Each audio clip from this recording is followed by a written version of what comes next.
indahnya kedatanganmu. Kita ambil dari Roma 10 ayat 14 sampai 15. Kita baca dulu bersama. Roma 10 ayat 14 sampai 15. 1, 2, 3. Tetapi bagaimana mereka dapat berseru kepadanya jika mereka tidak percaya kepada Dia? Bagaimana mereka dapat percaya kepada Dia jika mereka tidak mendengar tentang Dia?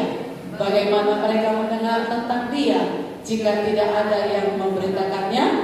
Dan bagaimana mereka dapat memberitakannya jika mereka tidak diutus? Seperti ada tertulis, betapa indahnya kedatangan mereka yang membawa kabar baik.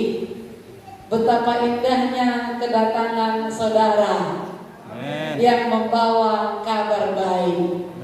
Katakan kiri kanan saudara, betapa indahnya kedatanganmu saudaraku. Indahnya kedatangan. Haleluya. Walau hujan lebat saudara bisa terobos, yang lain ada yang gagal. Betapa indahnya kedatangan saudara. Saudaraku, dunia hari-hari ini banyak berita ketakutan yang membuat orang bisa bimbang. Banyak berita yang membuat orang cemas, yang membuat orang takut, yang membuat orang khawatir. Dunia penuh dengan kabar buruk yang membuat hidup tidak nyaman. Belum lagi kabar bencana alam, yang kecelakaan yang bisa membuat kita terganggu, ya, kejahatan yang mereka merasa itu gak jahat pula. Bahkan kabar gonjang-ganjing politik yang bisa membuat kita gimana ya dengan pemerintahan yang akan datang. Juga dengan adanya virus corona yang mengakibatkan begitu banyak orang menjadi korban. Dan sekarang kita dengar ada lagi varian-varian baru.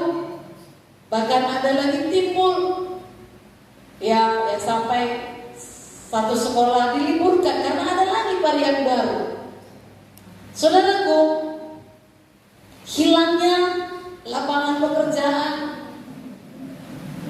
bahkan kita bisa melihat belum lagi terjadinya harga yang melonjak, harga-harga melonjak tinggi. Ini adalah kabar buruk yang kita hadapi sehari-hari. Nah, dalam situasi seperti ini, kabar apakah yang dibutuhkan manusia? Itulah kabar baik. Haleluya. Ada yang suka kabar buruk di sini? Tidak. Gak mungkin suka. Kabar baiklah yang dibutuhkan manusia pada saat ini. Setiap orang mengharapkan datangnya kabar baik. Tidak ada pernah seorang pun yang mengharapkan kedatangan kabar buruk. Kembali ke ayat yang kita baca tadi. Kenapa ada perkataan seperti ini? Karena orang-orang Yahudi yang ada di kota Roma, mereka, pengikutan mereka sesat. Sementara bangsa-bangsa bukan Yahudi, mereka mendapatkan kebenaran. Kenapa?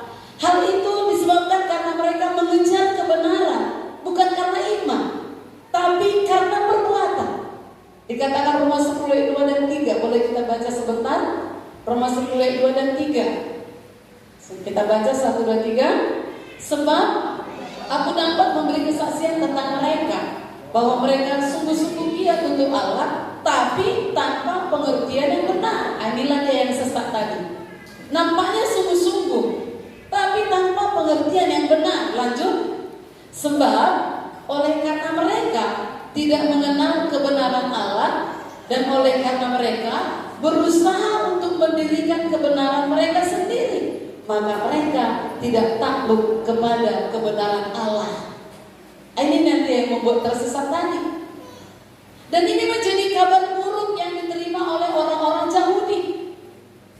Itu juga membuat Paulus berduka. Orang-orang Yahudi ini membutuhkan kabar baik, yaitu kabar tentang keselamatan. Dan Roma 10 ayat 9 sampai 10 untuk memperoleh keselamatan itu. Bukan usaha manusia, bukan perbuatan baik, walaupun itu harus.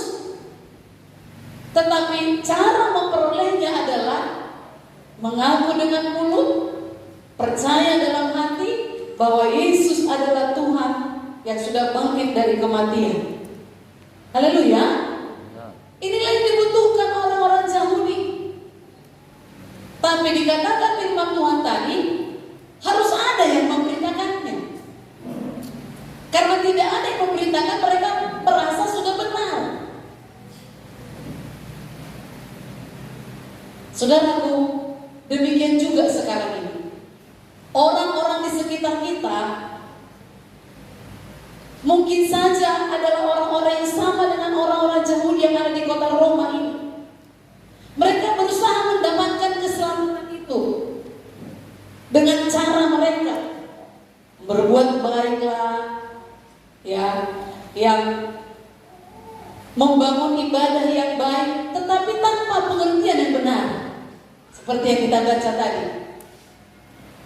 Nah, saya dan saudara sebagai orang yang mengerti akan jalan keselamatan, kita tahu yang mereka lakukan itu adalah sia-sia, tanpa pengertian yang benar. Lalu apa sikap kita gereja Tuhan? Apakah kita diam saja? Seperti ayat pertama yang kita baca tadi, harus ada yang memberitakannya. Haleluya. Berita itu harus didengar oleh semua orang. Berita pertama yang harus didengar semua orang adalah berita damai sejahtera. Kenapa? Karena banyak orang kehilangan damai sejahtera karena persoalan yang saya katakan di awal tadi. Banyak orang kehilangan damai sejahtera karena masalah hidup. Jangan sampai saya dan saudara, anak-anak Tuhan pun sama kehilangan damai sejahtera tersebut. Jangan. Haleluya. Nah, bagaimana kita tahu kita kehilangan damai sejahtera? Nggak ada damai dan nggak mau berdamai dengan orang lain. Itu kehilangan damai sejahtera yang Tuhan sendiri itu. Padahal damai sejahtera itu adalah warisan Tuhan sendiri. Haleluya. Itu diwariskan Tuhan. Mari kita baca Yohanes 14 ayat 27. Tuhan tidak mewariskan sekilo emas kepada saudara. Tidak. Walaupun itu mungkin penting ya. Kalau ada sekilo emas sudah nyamanlah hidup, kira-kira begitu. Tetapi bukan itu diwariskan Tuhan. Yohanes 14:27 sama-sama 1, 2, 3. Damai sejahtera kutinggalkan bagimu, damai sejahteraku kuberikan kepadamu, dan apa yang kuberikan tidak seperti yang diberikan oleh dunia kepadamu. Janganlah gelisah dan gentar hatimu. Goncang dulu kiri kanannya. Oh, jangan gelisah. Haleluya. Jangan gelisah dan gentar dengan kabar-kabar dunia yang tidak baik. Saya dan saudara sudah diwariskan Tuhan damai sejahtera. Kenapa Yesus berbicara tentang damai sejahtera ini kepada para muridnya waktu perjamuan terakhir sebelum dia naik ke surga, sebelum dia mati tentunya ya. Saudaraku, di sana dia menyiapkan mereka untuk menghadapi peristiwa-peristiwa, peristiwa kematiannya, peristiwa kebangkitannya, peristiwa akan datangnya Roh Kudus. Yesus menyatakan bahwa damai sejahtera yang diberikannya itu tidak seperti yang diberikan dunia ini. Mungkin kalau dunia ini kita berpikir damai dia kalau kaya, belum tentu juga. Miskin pun belum tentu damai. Haleluya. Hanya Yesuslah Raja Damai, sumber damai. Nah, saudaraku, lewat pernyataan itu Yesus ingin para murid tetap mengalami damai sejahtera sekalipun ada kesulitan hidup yang mereka hadapi. Haleluya. Haleluya. Itulah warisan kita. Jangan sampai kehilangan itu. Nah saudaraku, Roma 14 ayat 17 berkata tentang apa damai itu. Mari kita baca Roma 14 ayat 17. Apa dikatakan? Sama-sama Roma 14 ayat 17. Itu kan? Itu ayat itu kenapa? Ayat 17, 1 dan 3. Sebab kerajaan Allah bukanlah soal makanan dan minuman, tetapi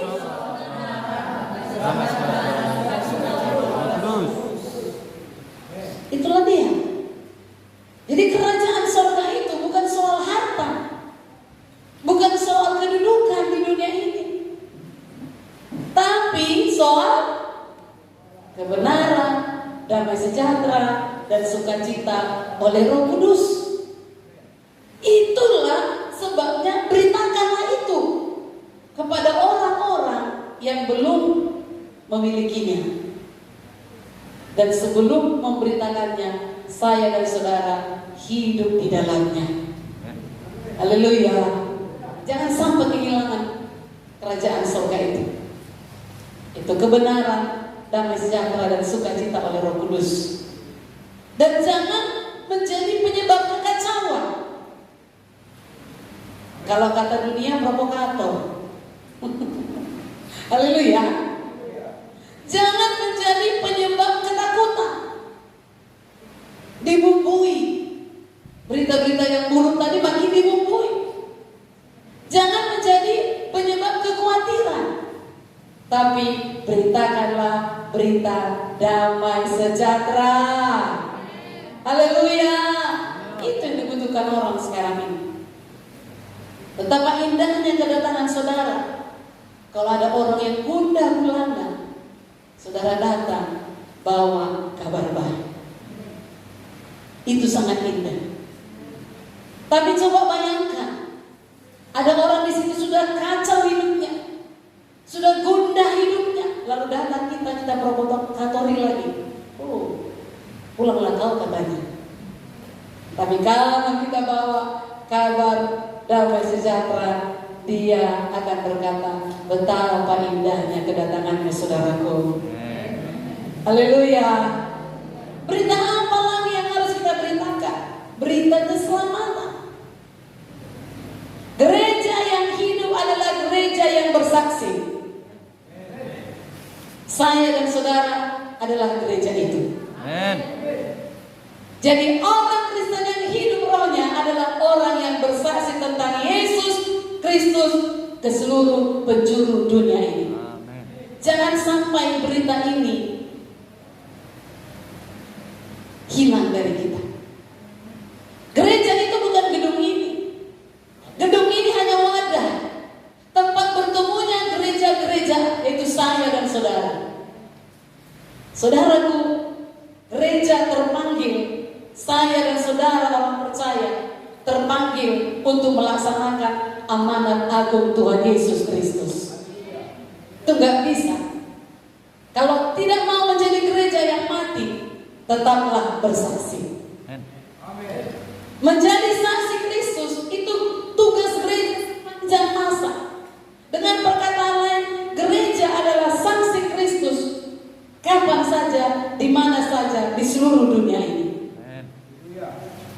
Gereja sejak zaman rasul-rasul terus bersaksi untuk mengabarkan Injil sampai saat ini, karena Injil adalah kekuatan Allah untuk menyelamatkan. Haleluya. Karena kesaksian gereja itulah maka ada orang percaya sampai saat ini di seluruh dunia.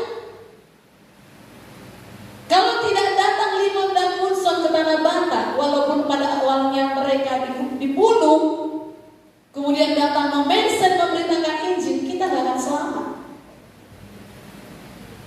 Dan menurut statistik, masih ada 2 miliar orang di dunia belum mendengar berita Injil. Jadi masih banyak, amin? Atau mendengar tapi belum menerima. Itu sebabnya gereja tidak boleh berhenti bersaksi. Amin. Memang ada 3 tugas pula marturia yang disebut bersaksi. Ada namanya koinonia, persekutuan. Ibadah sel group, ibadah minggu, kemudian ada namanya diakonia. Itulah pelayanan terhadap orang-orang yang sakit, yang kekurangan. Tapi gak hanya itu. Jangan lupa, biasa gereja itu sangat bagus. Diakonianya bagus, persekutuannya bagus, tapi marturianya enggak. Haleluya. Tiga-tiganya harus kita kerjakan. Amin, saudaraku. Amin. Karena keselamatan hanya ada di dalam Yesus. Tidak ada nama lain. Mari kita baca Kisah Para Rasul 4 ayat 12. Hidupkan ini di hati saudara. Jangan sampai disesatkan. 1, 2, 3. Kisah 4 ayat 12. Bersama-sama.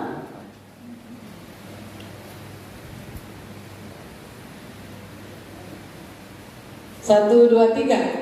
Dan keselamatan Siapa lain dalam dia sebab Allah bertanya ini tidak ada nama lain yang diberikan kepada manusia sampai hidup, benar-benar hidup di hati saudara.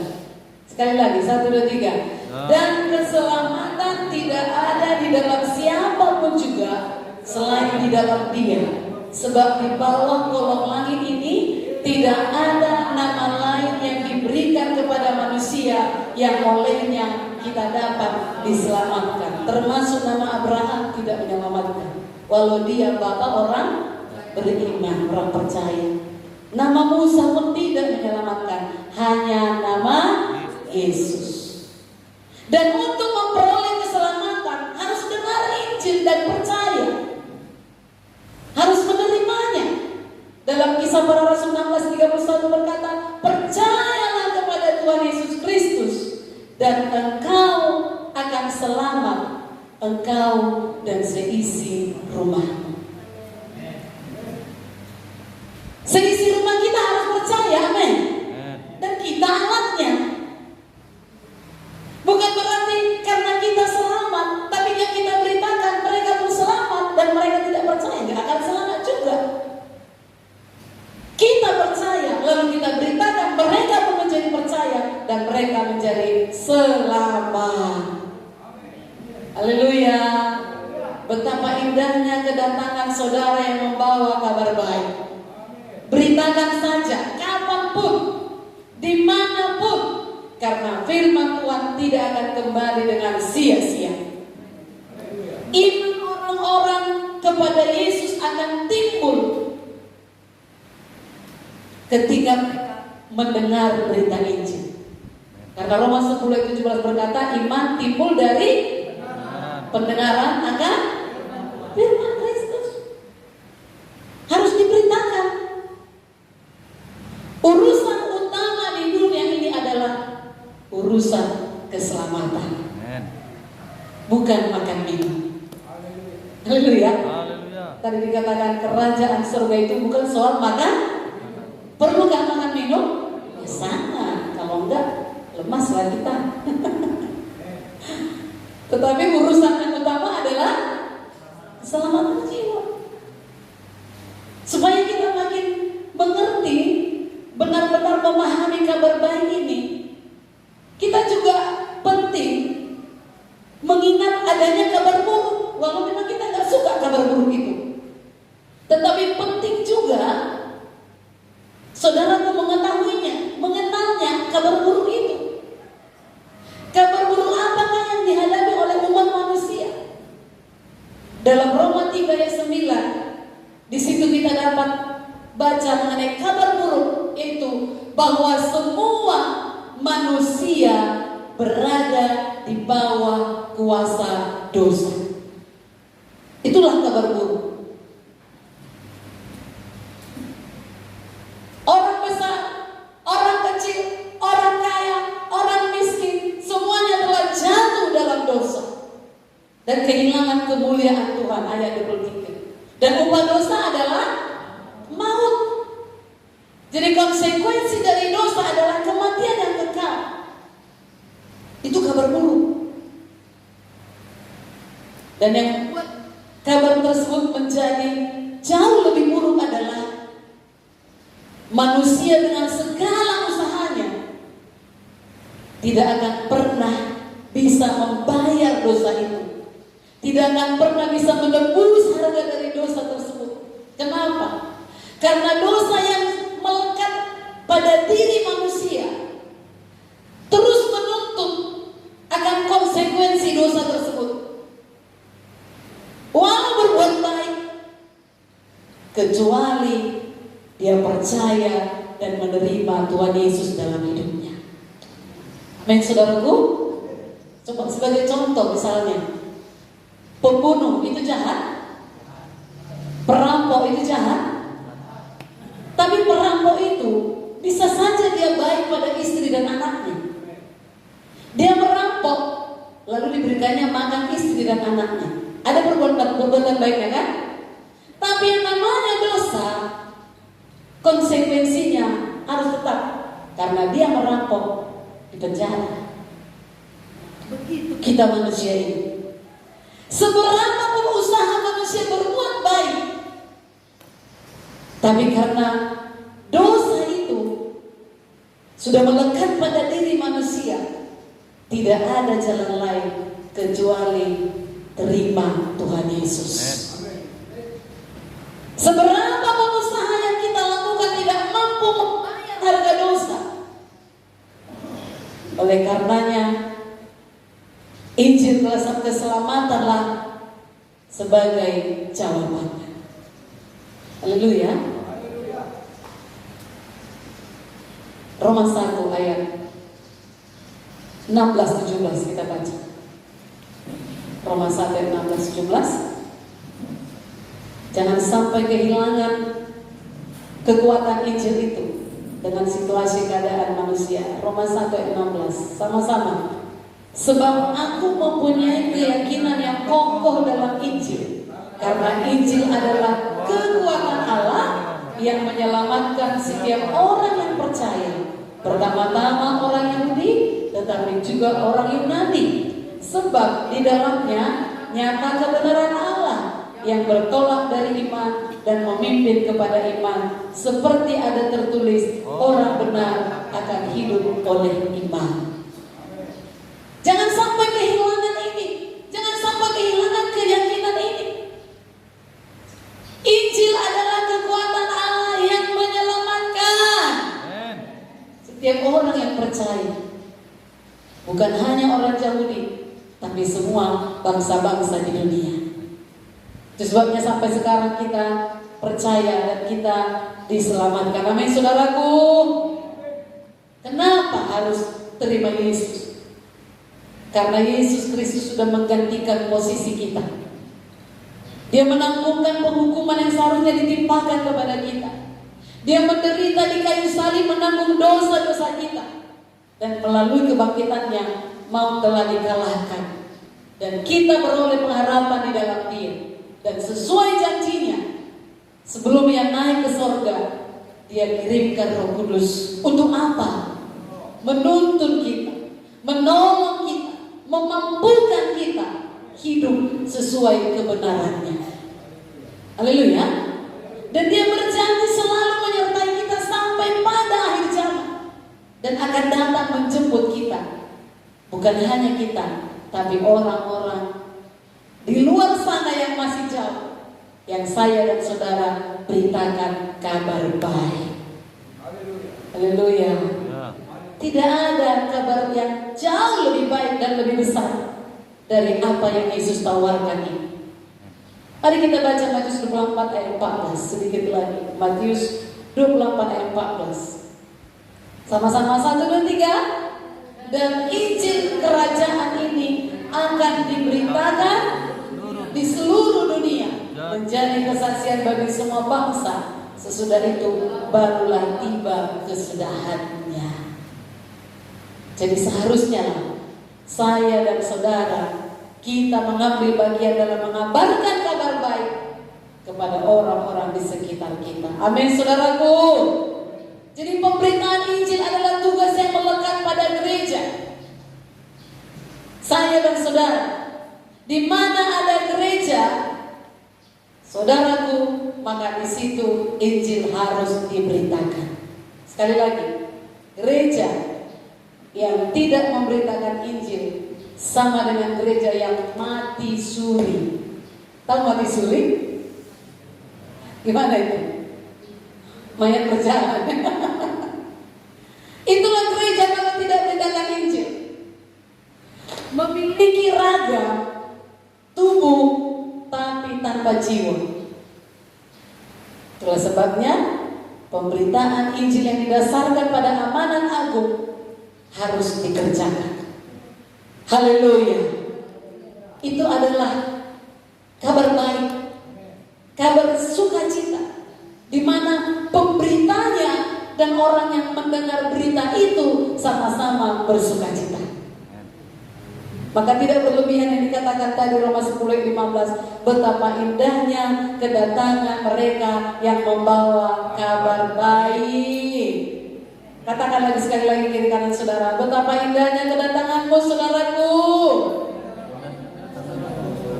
Tapi kalau membawa kabar baik, anak-anak Tuhan adalah pembawa kabar baik. Berita damai sejahtera, berita keselamatan, berita penebusan dosa, berita kesembuhan bagi orang sakit. Haleluya. Nah, saudaraku, beritakanlah kabar baik itu dan jadilah juga bagian dari kabar baik itu. Jangan hanya orang yang menerimanya lalu beroleh damai, beroleh selamat, beroleh sembuh, hidupnya berubah. Saya dan saudara harus jadi bagian dari kabar baik itu, yaitu dengan hidup dan perilaku kita sesuai kehendak Tuhan. Coba kita baca 2 ayat terakhir, seperti dikatakan dalam 2 Korintus 3 ayat 2. Sama-sama, 1, 2, 3. Kamu adalah surat pujian kami yang tertulis dalam hati kami dan yang dikenal dan yang dapat dibaca oleh semua orang.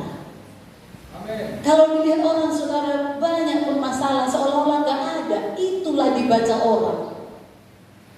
Tapi kalau kita ikut putus asa seperti mereka, merepet seperti mereka, takut seperti mereka, apa yang dibaca? Hidupi dulu, amin. Saya dan saudara bagian dari kabar baik itu. Satu lagi, 1 Korintus 9 ayat 27 sebagai ayat 2 ayat penutup. 1 Korintus 9 ayat 27 sama-sama. Tetapi aku melatih tubuhku dan menguasainya seluruhnya, supaya sesudah memberitakan Injil kepada orang lain, jangan aku sendiri ditolak. Kenapa ditolak? Kau hidupmu gitu-gitu aja, ngomong kau, katanya ditolak. Jangan sampai ditolak, amin. Kalau ditolak karena memang dianya yang keras hati, bukan karena hidup kita yang tidak jadi saksi, itu urusan lagi, urusan Tuhan. Tapi jangan ditolak karena kita tidak jadi berkat. Pengertian lain lagi, jangan ditolak Tuhan karena kita sendiri karakternya tidak baik, tidak bisa menguasai diri. Sebabnya kita menjadi bagian dari kabar baik itu, amin.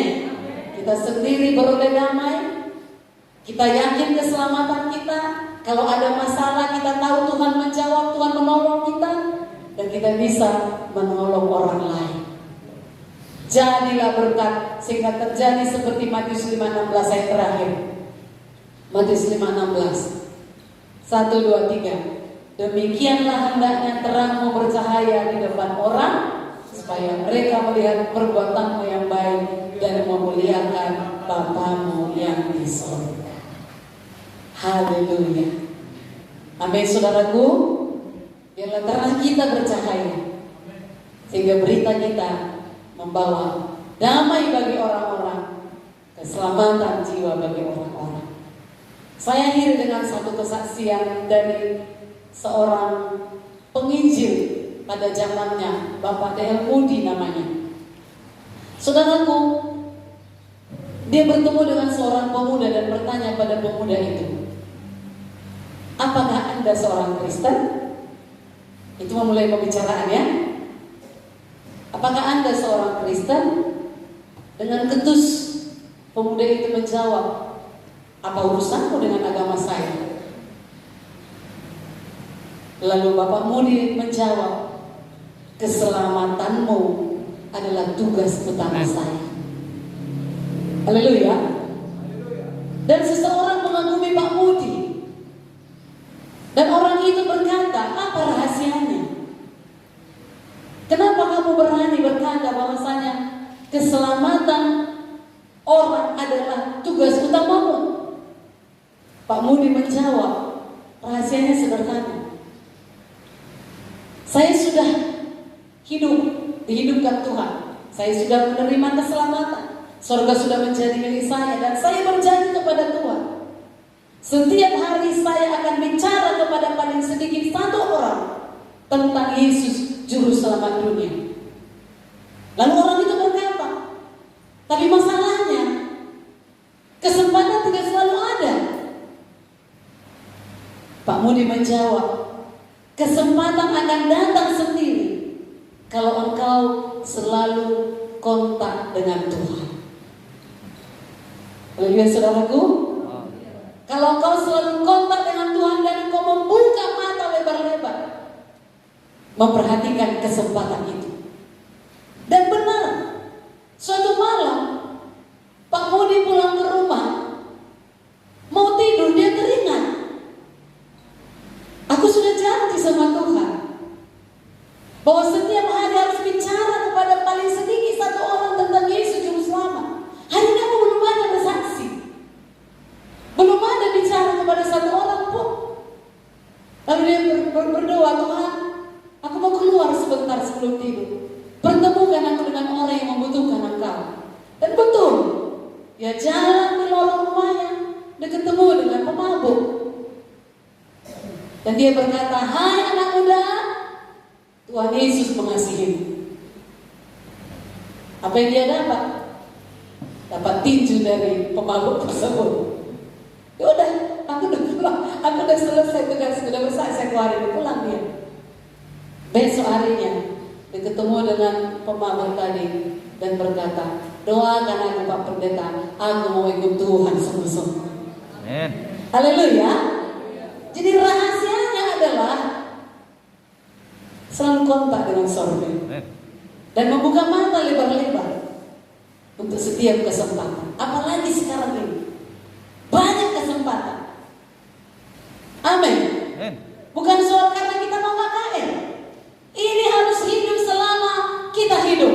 Amin. Penginjilan ini harus tetap ada dalam diri kita selama kita hidup. Amin. Haleluya. Ya. Karena tadi kita dengarkan, gereja yang tidak bersaksi adalah gereja yang mati. Jangan mau jadi gereja yang mati, amin. Yang hanya sibuk dengan koinonia dan diakonia, tapi nggak pernah marturia. Itu bahasa-bahasa lainnya ya.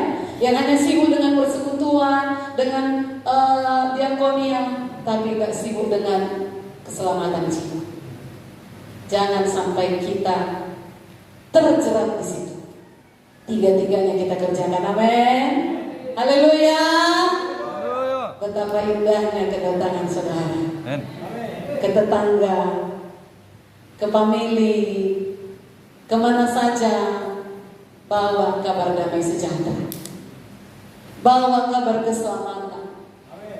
Miliki dulu, jangan sampai kehilangan damai karena situasi ekonomi, karena situasi keadaan negeri kita. Jangan pernah kehilangan damai itu. Dan yakinkan dirimu bahwa Injil adalah kekuatan Allah menyelamatkan setiap orang percaya. Dan bagaimana mereka percaya kalau tidak mereka mendengar? Bagaimana mereka mendengar kalau tidak ada yang memberitakannya? Bagaimana mereka memberitakannya kalau tidak diutus? Saya dan saudara utusan surga. Amin. Pergilah ke seluruh dunia, beritakanlah Injil kepada segala makhluk, kepada segala suku, kepada segala bangsa. Kalaupun dia orang bergereja, tapi belum dengan pengikutan yang benar seperti Roma 10 tadi, Dosa terus dikerjakan, sakit hati terus dikerjakan, dendam amarah terus dikerjakan. Tetap merusak dirinya dengan semua hal-hal dunia ini. Bergereja juga, beribadah juga, beragama juga. Itu ladang saya dan saudara. Haleluya. Haleluya. Jangan merasa tertuduh kalau saudara melayani orang Kristen. Lihat dulu Kristen yang bagaimana dia. Sebagaimana firman Tuhan tadi, bahwasanya mereka tidak dengan pengikutan yang benar sesuai firman. Tentunya saya dan saudara biarlah pengikutan Tuhan juga benar. Haleluya. Seperti saya katakan tadi, saya dan saudara surat Kristus dibaca semua orang. Biarlah pengikutan kita benar. Kalau ada kesalahan orang, segera mengampuni. Amin saudaraku. Amin saudaraku. Suami istri, kalau bertengkar, pernah bertengkar? Pasti kan. Ada suami istri gak pernah bertengkar. Udah di surga lah kalau gak pernah bertengkar. Tapi kalaupun bertengkar, segera mengampuni. Jangan saling mempertahankan. Harus dia duluan bicara. Harus dia duluan bicara.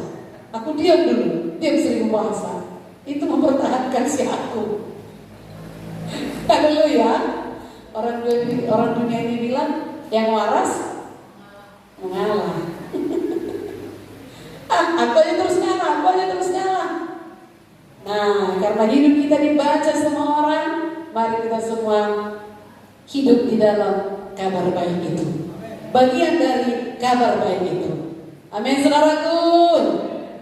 Haleluya, mari kita masuk berdiri. Haleluya. Semangat saya menyampaikan